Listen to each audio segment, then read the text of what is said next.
Hey there everybody, welcome back to the channel. This is part 2, and I told you I'd do a flail mowing video. That's what this one's going to be about. If you didn't see the first video, we started on this stuff and we got the flail mower.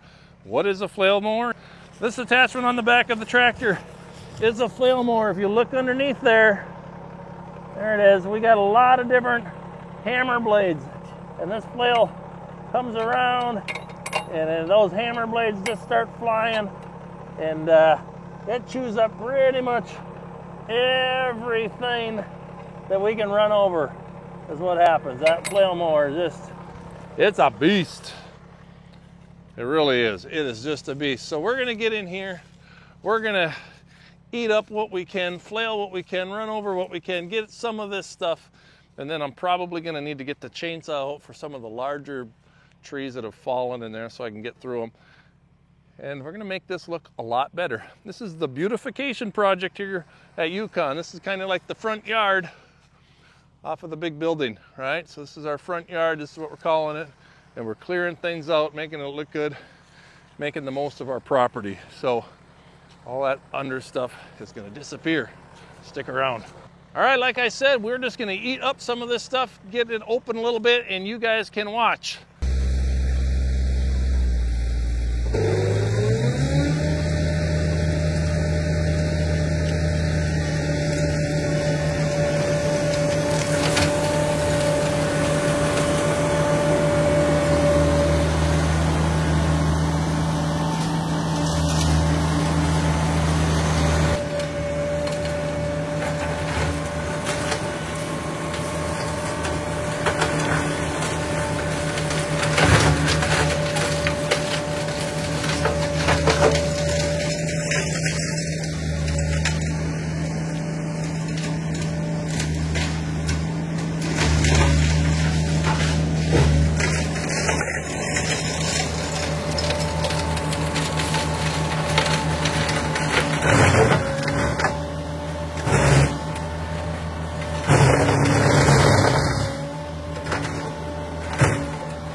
Wow. I'm surprised. Every time I use this thing, every single time I use this flail mower, it impresses me.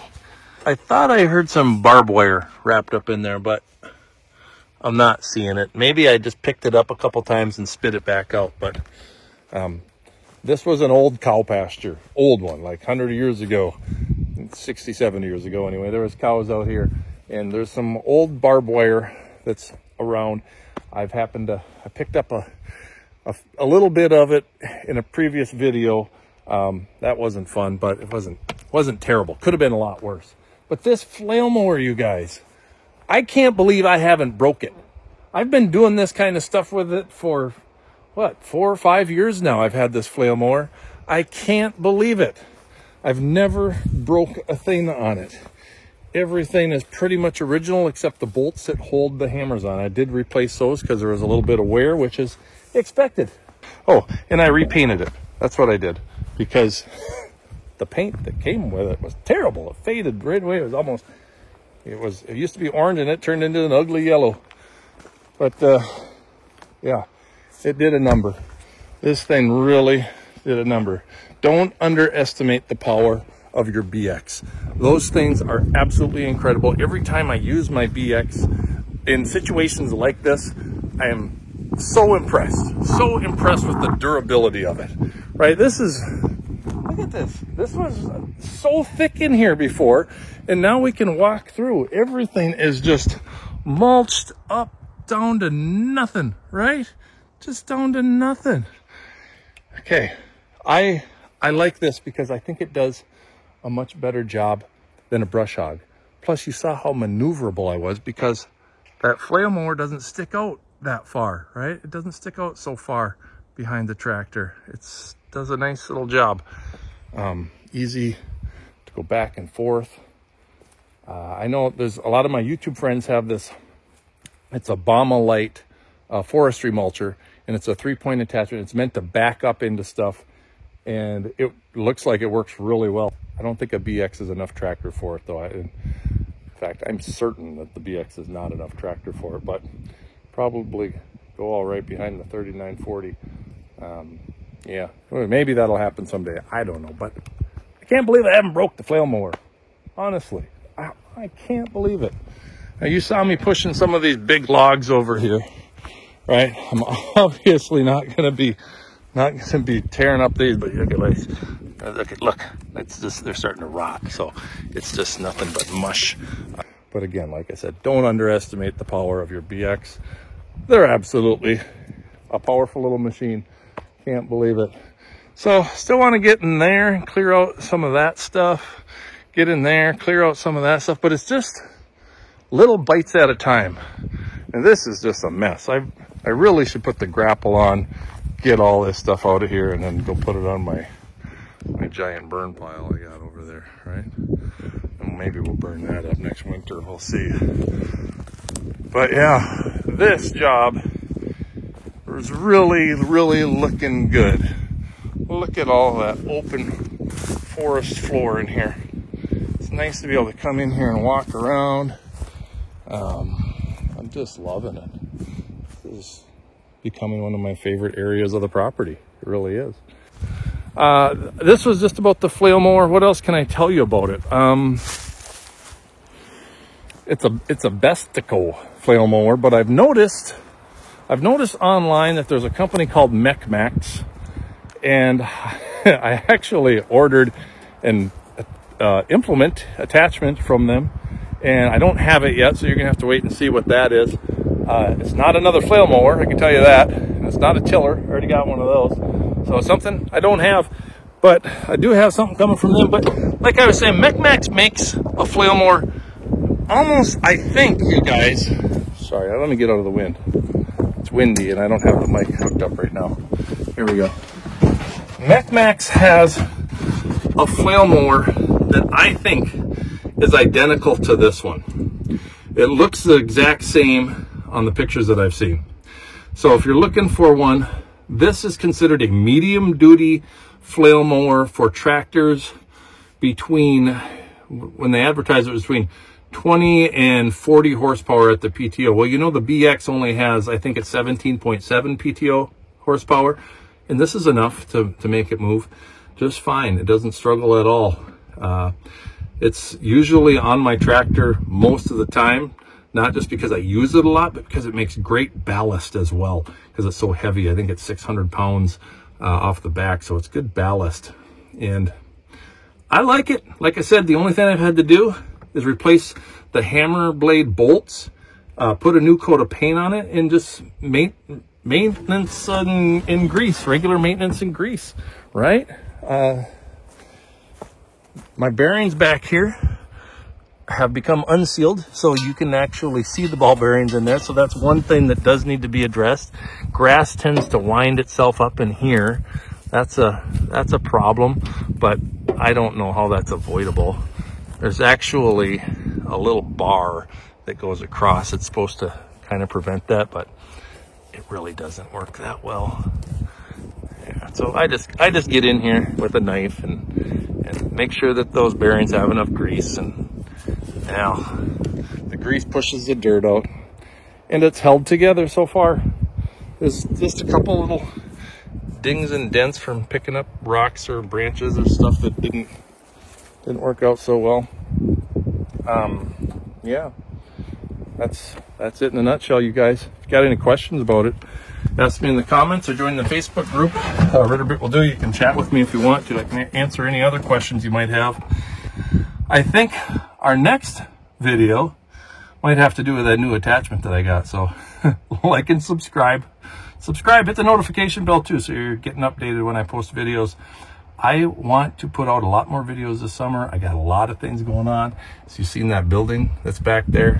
I'm sure you've noticed that, and you've watched the channel, you know what's going on. There'll be a lot of progress made there. It's going to be an exciting summer. I'm so excited. A lot of cool things coming to the channel. A lot of cool things happening in our lives. So hope you guys are doing well. Until next time, keep on tractoring, and God bless.